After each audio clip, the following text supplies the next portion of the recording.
কে রে আমি যে বাড়ি এত জাকাত দিলাম এ লেগে তুই এলাকা ভাষী শুনইছ কি জায়গা দিছেন এবার? দেখছো কি ক 1 কেজি চাউল 5 টাকা আর একজনে ইফতার করাবার চাইছিলাম মাসে তো কোটি টাকা জায়গা দিয়ে এরকম ফালবা না, আনে যে মিলে ব্যাংকে নালা ফাল পারতেছেন। তোর বাইর টাকা জাকাত দিছি আমি আমার সুদের টাকা আমি জাকাত দিছি তুই কয় এবার আমি না কি করবি ও রসেল ভাই, তুমি যে এবার জাকাত দিছ না, আমি এই পুরা এলাকা কয়ে বেড়াইছি। হ্যাঁ তুই এবার কাজের কাম করছস তোর মতো পুলাই হয় না তাহলে এক কাম কর এ মাসে সুদের টাকা করলাম আমাকে দে তখন আসলে এক কেলি নাই। ভাই আমি বলে আইকেলি নাই কি ক চাই দিয়ে আইকেলি দিয়ে আসে আজকে। সুদের টিয়া কি তোর বাপের ঘরে থাই দেই?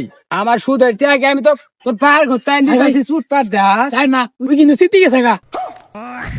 ওই তো দেখা যা রে আমি কি করবো যা যাই গা আমি আর লই বাইতে পারা সুদের টাকা দেবা তুই বাই সুদ থাস বাইরটা তুই সুদে লাগাছ টিয়া দে না, আজকে টিয়া না দিলে তোর খবর আছে, তো তুলা করে আজকে দিতাম গা। টাকা আমি তোর বাইরে এ তো সুদ ঢাস কে আমার বাড়ি? চুট দেয় মানে ওই সাথে ধরতো। হ্যালো